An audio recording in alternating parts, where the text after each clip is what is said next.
Bonjour à tous, bien nous sommes le samedi 4 avril et on va commencer tout de suite la foire aux questions numéro 4 avec une question de Jade. Donc première question de Jade en quatrième 1 qui me demande: Monsieur, quand allons-nous reprendre le programme d'éducation morale et civique? Eh bien Jade, normalement ça ne devrait pas tarder, alors est-ce qu'on sera déjà rentré en cours ou pas? Ça c'est une autre question à laquelle je ne peux pas répondre, mais en termes de chronologie, normalement, nous devrions avoir cette semaine une séquence de géographie assez courte sur le thème du tourisme et à la rentrée des vacances d'avril, à partir du mois de mai, une première ou une nouvelle séquence d'éducation morale et civique concernant la justice, dans laquelle nous étudierons ses principes, son organisation et son fonctionnement. Alors, une question de Eva en troisième concernant l'URSS et qui me demande: Monsieur, quand l'URSS est-elle passée d'un régime totalitaire ou à un régime communiste? Alors, Eva, c'est beaucoup plus simple que cela, dans la mesure où l'URSS, entre 1917 et 1991, est un régime à la fois totalitaire et communiste. Petit rappel, en 1917, le parti bolchevique de Lénine prend le pouvoir en Russie par une révolution en renversant le tsar de Russie, l'équivalent de l'empereur. C'était une monarchie absolue. À partir de ce moment-là, le pays devient un État communiste. À la mort de Lénine, 7 ans après, en 1924, c'est Staline qui prend le pouvoir dans cette URSS devenue communiste et qui va gouverner le pays d'une manière totalitaire, avec les camps de goulag, avec la police politique, avec la propagande, avec la limitation des libertés. Et donc, la Russie n'est pas à un moment totalitaire et à un moment communiste, elle est à la fois totalitaire et communiste, totalitaire dans la façon dont elle est gouvernée, communiste d'un point de vue idéologique, c'est-à-dire d'un pays sans catégorie sociale où tous les hommes sont censés être égaux, et pour cela dans lequel tous les moyens de production, les usines, les champs, les entreprises appartiennent à l'État. Une troisième question de Margot en troisième qui me demande: Pourquoi, monsieur, ne faites-vous pas des cours en ligne? Ça serait quand même beaucoup plus sympa que simplement par échange de documents. Eh bien Margot, je t'annonce une bonne nouvelle pour ce qui est de l'histoire, sous réserve que techniquement ça fonctionne, mais normalement vous devriez recevoir un courriel sur votre espace Néo demain soir ou lundi, vous invitant à participer à une séance virtuelle en ligne que j'organiserai probablement lundi ou mardi pour mes classes de troisième, et ensuite jeudi et vendredi pour mes classes de quatrième et de cinquième. Le principe consistera à un échange de questions de votre part et de réponses de ma part en direct.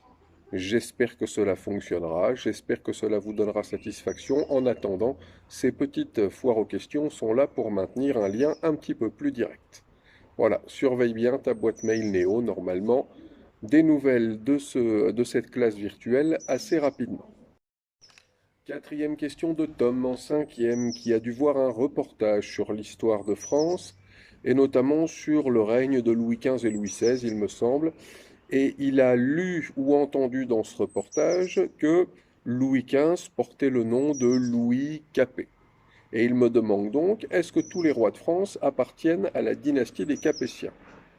Alors, Tom, c'est un peu complexe l'histoire des dynasties, mais on va commencer par rappeler ce qu'est une dynastie. Pour faire simple, une dynastie royale dans l'histoire médiévale et moderne de la France, c'est une famille de rois, c'est-à-dire que tous les rois, pendant plusieurs dizaines d'années, pendant plusieurs siècles parfois, se donnent le pouvoir d'une manière héréditaire, c'est-à-dire de père en fils, mais cela reste toujours dans la même lignée, c'est ce que l'on appelle une dynastie royale.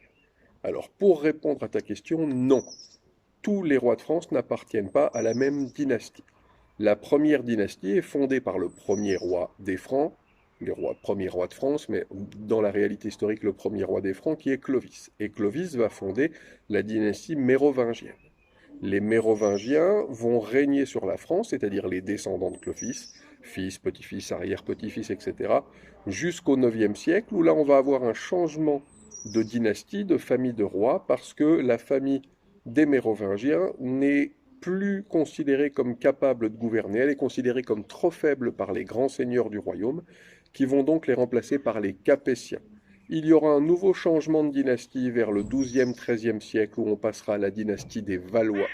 Et enfin, la dernière dynastie de l'histoire de France à l'époque moderne, c'est celle des Bourbons.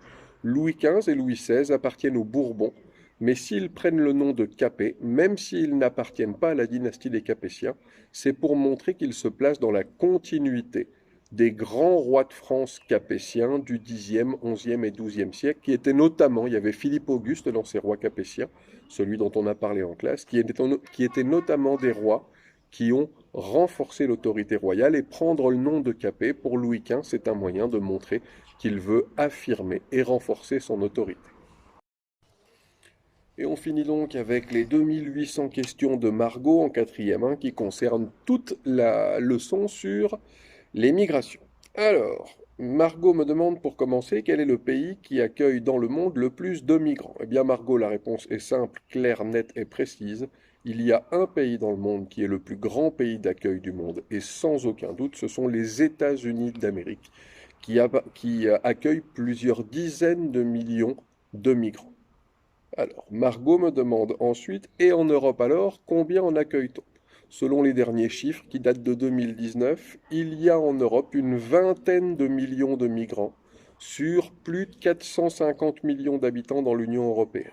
Ce qui représente, grosso modo, je ne suis pas très bon en maths, mais 5% de la population européenne est d'origine étrangère.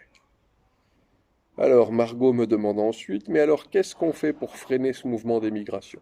Alors, pour commencer, un petit rappel en soi, la migration n'est pas un mal. La France est un pays d'immigration composé de gens qui viennent d'Italie, de Pologne, d'Afrique du Nord, et quand les gens arrivent à vivre ensemble, c'est même plutôt une richesse, l'immigration.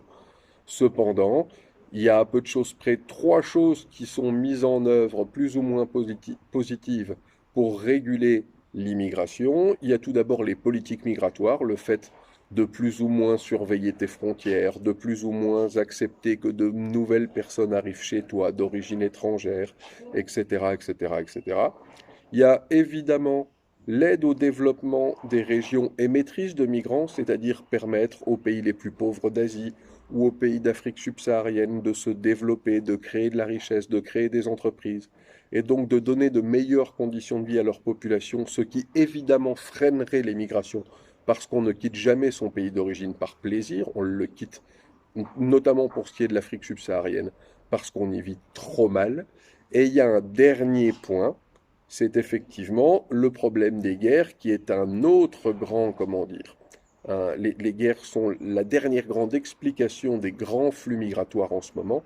Et dans ce cadre-là, il y a l'Organisation des Nations Unies qui essaye de résoudre les conflits armés. On voit bien que ça marche pas trop bien en Syrie ou choses comme ça, mais toujours est-il que cette ONU essaye de limiter les guerres dans le monde pour limiter les flux et les déplacements de ce que l'on appelle les réfugiés.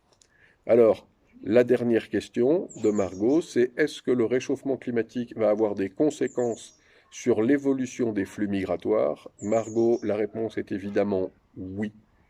Avec la montée des mers et des océans notamment, de nombreux territoires dans le monde vont être submergés, c'est-à-dire qu'ils vont disparaître sous la montée des mers et des océans.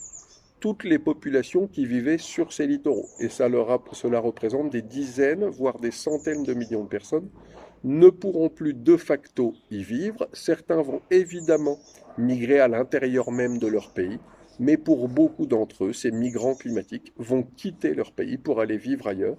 Et si on ne freine pas le réchauffement climatique, cela va évidemment, dans les années à venir, impliquer une très très très forte augmentation du nombre de migrants. Bien, j'espère que ces vidéos vous ont convenu, que comme moi, vous profitez du beau temps qui s'annonce ce week-end. Hein. Pensez à décrocher un peu du boulot des fois, à passer un petit peu de temps dehors, à lire, à vous reposer, à faire du sport si vous en avez l'occasion, évidemment tout seul. Et normalement, je vous le répète, je vous envoie un lien pour une petite session de classe virtuelle à tous, troisième mardi, quatrième jeudi et cinquième vendredi, pour qu'on puisse un petit peu interagir ensemble plus directement. Allez, bonne journée!